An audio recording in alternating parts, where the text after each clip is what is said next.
মৌসুমী কিচেনে আজকে নতুন রেসিপি আপনার সাথে শেয়ার করব। সেই রেসিপিটার নাম হচ্ছে মোচা দিয়ে ডালের বড়া দিয়ে ঘন্ট। তার জন্য কী কী লাগছে দেখিয়ে দিই আপনাদেরকে। মোচা কেটে ধুয়ে রাখা আছে এবং আলু কেটে রাখা আছে, এর মধ্যে সাদা তেল, এখানে আছে হলুদ আর লবণ, পেঁয়াজ, আদা, রসুন, লঙ্কা, এটা পেস্ট করে নেব। এর মধ্যে জিরেও আছে।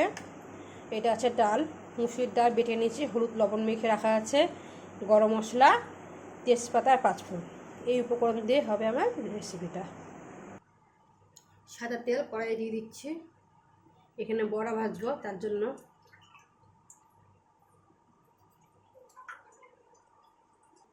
ডালের বড়াগুলো একদম ছোটো ছোটো করে করবো। দেখুন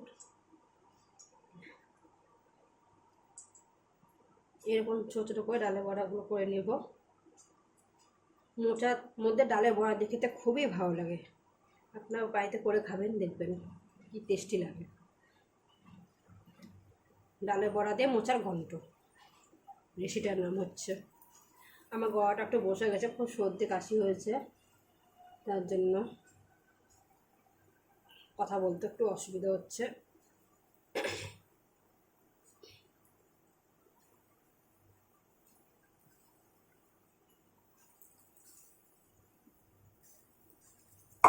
দিয়ে দিয়েছি, লাল করে ভেজে নেব।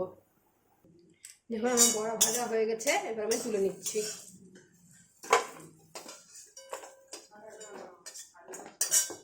এবার একটু তেল দিয়ে দিচ্ছি, এর মধ্যে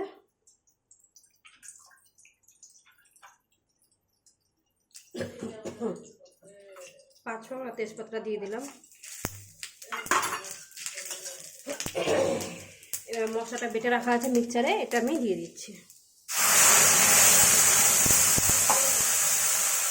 আর হলুদ আর লবণটাও দিয়ে দিচ্ছি।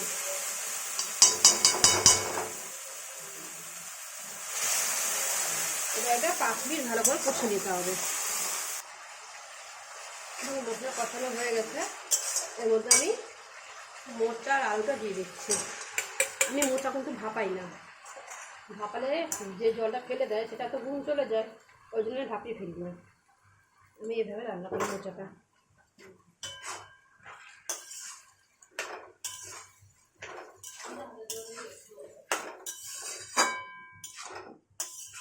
এবার এটা আমি নেড়ে ভালো করে ঢেকে দেবো।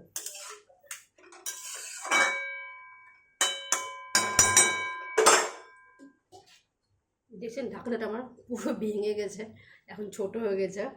যাক, তবে এটা ঢাকা তো যাবে, ঢেকে দিলাম। দেখুন এবার নামিয়ে দেখি কতটা হয়েছে। দেখুন জলও শুকিয়ে গেছে, আমি কিন্তু জল দিইনি, মশলা এটা দিয়েই যে সেদ্ধ হয়ে গেছে। দেখুন আমি এক ফোঁটা জল দিইনি।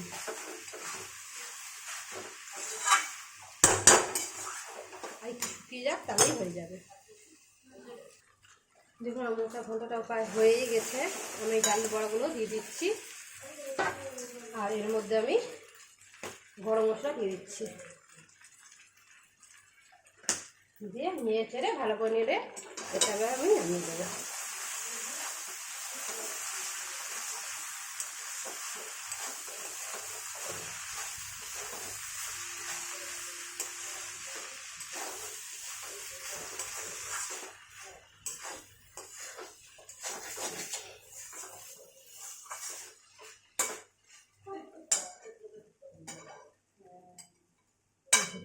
ঘন্ট হয়ে গেছে, আমি নামিয়ে নিচ্ছি।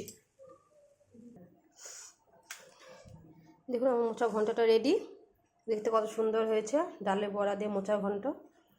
আপনারা বাড়িতে এভাবে করে খাবেন, অবশ্যই ভালো লাগবে। আর যদি ভালো লেগে থাকে অবশ্যই লাইক কমেন্ট শেয়ার করবেন।